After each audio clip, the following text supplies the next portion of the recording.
costly mistakes of trusting in a government that has left them unprotected. Their message to gun owners in America is simple. It will happen to you if you let it. Jolly well could, and they ought to realise that. If they saw what we are seeing in this country, then they'll fight for it. If you don't do anything, you will lose your liberties, and make the effort. Don't be apathetic. Get out there and fight. Learn from our experience and don't give an inch. Your constitution matters, your freedom matters.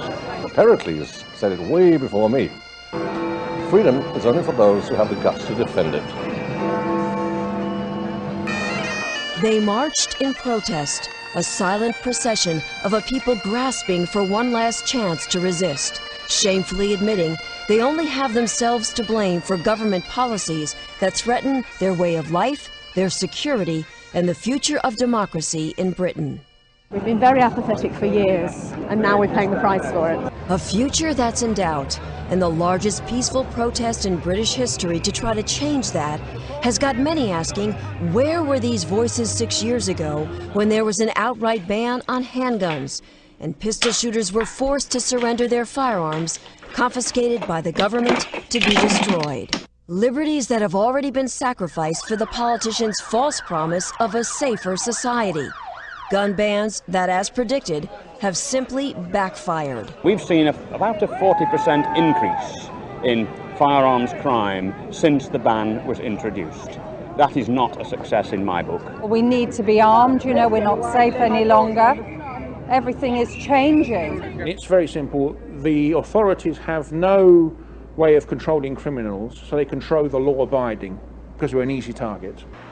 And now, some members of Parliament are questioning the government's anti-gun agenda, an agenda that has, without a doubt, failed. The use of weapons in crime has risen dramatically. And it's very difficult to get government departments to openly accept the fact. Politicians refusing to face the facts, while the police are forced to every day. It's totally out of control. This police officer, who feared he'd lose his job for speaking out, asked to remain anonymous. He said for the first time ever, bobbies are carrying firearms, but they're still outgunned by criminals who can buy whatever they want on the black market. Every officer now in this country gets issued with body armour. When I joined the police service back in the 80s, we didn't have any of this. We had a wooden truncheon and a set of chain link handcuffs. The firearms laws have been tightened up since. Why do we still need this equipment? Simply because the criminals have the weapons and they're prepared to use them. Gun policy's gone tragically wrong, and police morale at an all-time low. I feel let down by the politicians, by the senior management in the police, and I feel at present I cannot give the public the service they demand and expect. And as this officer made very clear, it's a law built on a lie. The politicians, basically, they have misled the public. They said, if we ban handguns, the country's going to be a safer place. They ban the handguns, the country is not a safer place. Why are British people not to be trusted? And I think that says a lot about the government.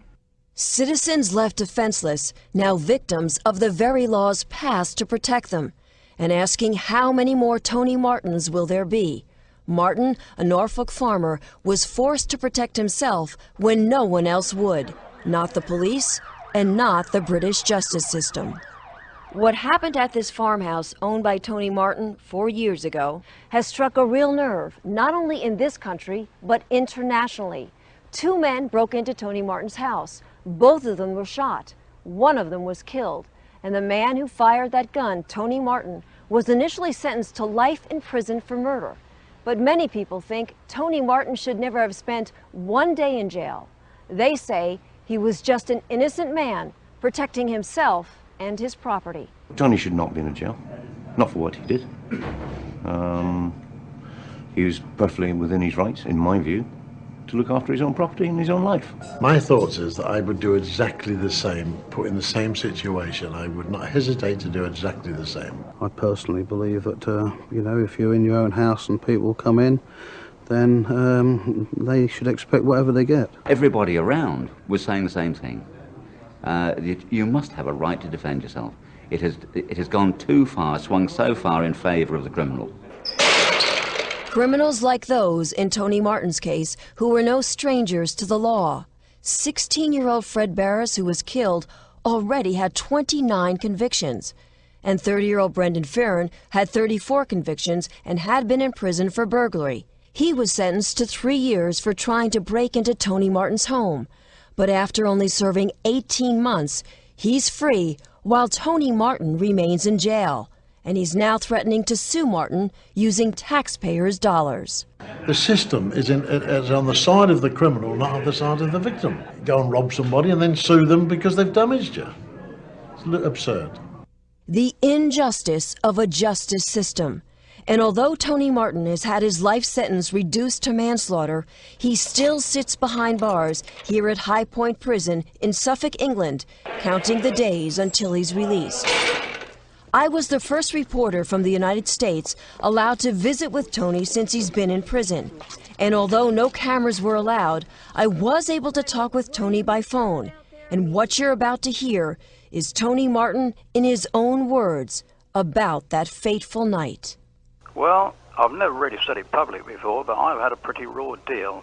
I personally think it's very, very wrong for somebody to have to live in their house in fear. But for some unknown reason, there are people in this country who don't know the difference between defending yourself, protecting yourself, and malice aforethought. I thought it was the people that came in the house that were malice aforethought. Chief Constable of Norfolk said that Tony shouldn't have used his gun, that he should have yelled for help. Well, you've seen the isolated location. I could scream furthermore and nobody would hear me at 2 o'clock in the morning.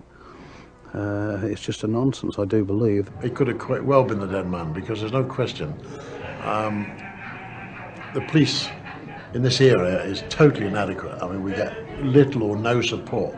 Police protection, residents here say they can't count on, and they're fed up with being denied the right to defend themselves. We've been broken into several times before, and most of the people around here at one stage or another has either been broken into or had an attempt to do so. This wasn't the first time you had a problem. No, that was the third time this year that somebody had broken the house, yeah. You actually become a prisoner in your own house. I have every sympathy. I genuinely do.